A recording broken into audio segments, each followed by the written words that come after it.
Hi guys, and welcome back to my channel. I am your girl Kimmy Kims, and today this video is going to be a part 2 to my sugar daddy experience. So if you haven't seen part 1, I suggest you go watch it and then come back to this video. I will link part 1 down below. So basically, one of my subscribers who would like to remain anonymous asked me if I had created a sugar daddy account on Seeking Arrangements, and that she was interested but she was a little skeptical of seeking arrangements. So I said, okay, no problem, honey, no problem. For YouTube, I would definitely do it. So I created an account, and I waited to see if any sugar daddies would message me. I really thought there would not be a lot of sugar daddies because I'm from St. Lucia, and I just felt like there wouldn't be no sugar daddies from St. Lucia on there. Like, I really didn't think so. But to my surprise, there were a few, that was okay. And then I actually met some other sugar daddies from other Caribbean islands. But we'll get into that. So the first guy that messaged me was from St. Lucia. He was around in his 50s.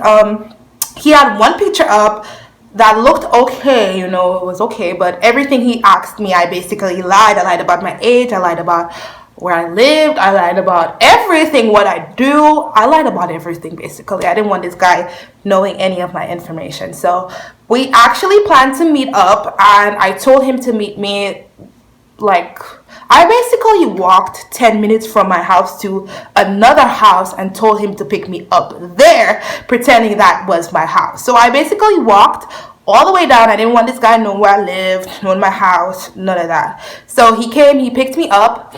I got in the vehicle, and to my surprise, he looked nothing like his picture. This guy could literally be my dad, and it was just weird, guys.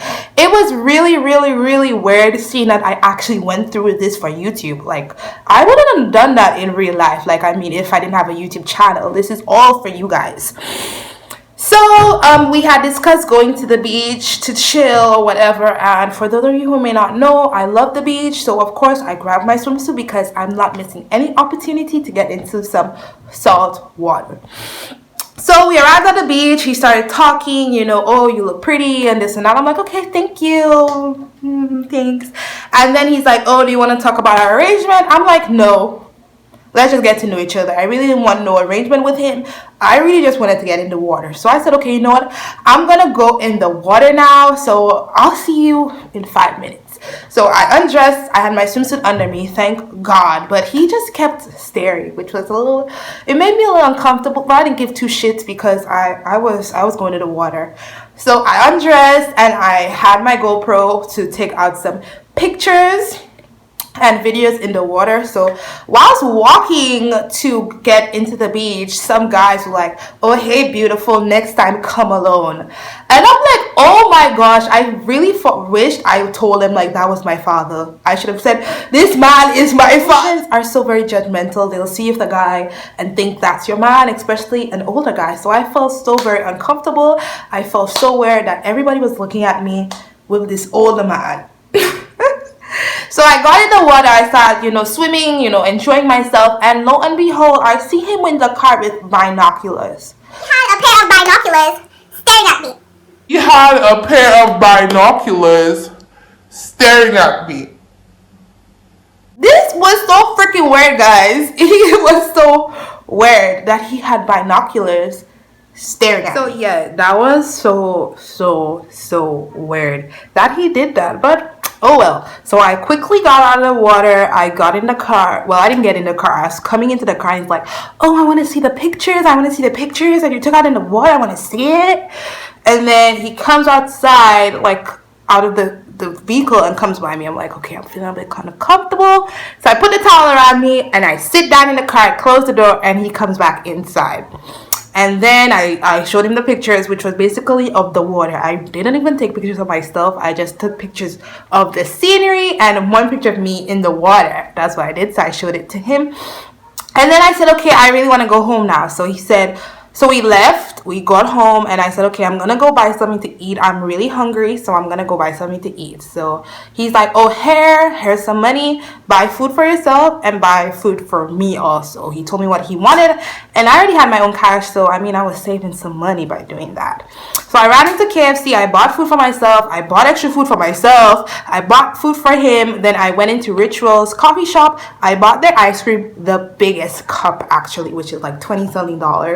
And then I bought a white chocolate latte, actually 2 white chocolate lattes and my drinks from KFC, which was funny. And then he drops me home, which is the same place that he picked me up, and then I walked the rest home, the rest the way home. And then of course he messages me after, and he's like, so can you come to my house to spend a night? I'll give you $300. I was like, first of all, honey, I am not worth $300. Can we buck it up to $20,000? I am not even worth $20,000. But still, I wasn't planning to do anything with this man, so I'm like, no, thank you, and I ended it there. He's like, oh, you're such a bad girl. I'm like, please leave me the hell alone, and I just ended it there.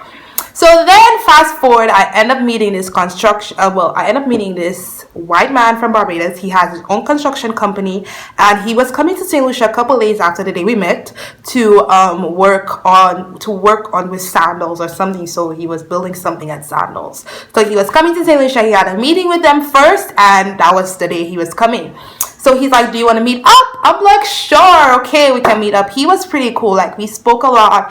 He was also in his 50s, but he was so much nicer. Like, he actually understood, like, us young people slang. Like, the other guy, he didn't understand half of what I was saying, but this white man actually understood what I was saying. So I felt comfortable with him, you know. I really, really felt comfortable with him.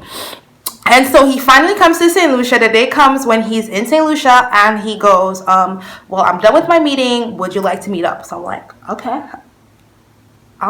okay. And then he proceeds to tell me he's at Rituals Coffee Shop in Rodney Bay. I actually was not feeling too well, so I'm like, come to my house. Now, the reason I told this particular guy to come to my house was because I have good intuition. I could tell when somebody is good for me, or I could tell when somebody is bad for me. And when I don't listen to my intuition and I go forth with it, something bad always happens. And I got good positive energy from him. So I have no issue bringing him to my house, honey girl. So he came to my house. He actually bought me ice cream, which was so sweet of him. And we chilled in my balcony. Now, he was like gorgeous, like white man. He was okay. He was tall. He had a nice size, but his lips, oh my God, were the thinnest things ever. Basically, This was his lip, and then his beard was right on top of his lip, so it was kind of like... it was kind of flat, which means how are you supposed to kiss him? Like, it was really... No. So we just did that. We spoke. It was so nice. He was so cool. We were not making it anything like, okay, this is an arrangement. We're going to be fucking tomorrow. No, it wasn't anything like that. We just spoke. And then he's like, he pulls me close to him and he tries to kiss me. But of course, I back away because, like I told you guys, I wasn't looking for anything. It was just me doing research for my YouTube channel and for my also my subscriber. So I pushed away from that, and I don't know if he felt uncomfortable because I did that. But after he left, we didn't speak. We never said hi, hello. He didn't speak to me. I didn't speak to him. It was pretty much done. So after that guy, I basically just deleted my Seeking Arrangement account because, okay, I did 2 guys. I'm done with it. You know what? I don't talk to nobody else. And I feel that Seeking Arrangement is a good way to find a sugar daddy. If you're from a Caribbean island and you want a sugar daddy, I think you should actually sign up for Seeking Arrangement. There are some good guys on there. The 2 guys that I met were actually good guys. They were not crazy. And yeah, so I do recommend Seeking Arrangements. I don't think I'll join any other sugar daddy, sugar baby websites. I'm done with it. I think I'm done. So that's basically my story time of me signing up for Seeking Arrangement and me actually meeting 2 sugar daddies on it. It was a big ass fail. So bye guys, thank you for listening to my story time. Please like, subscribe, and comment down below if you ever signed up for Seeking Arrangement, and let me know what happened. I want to know your juicy stories so I can read it. So thanks for tuning in. I am your girl Kimmy Kim, signing off.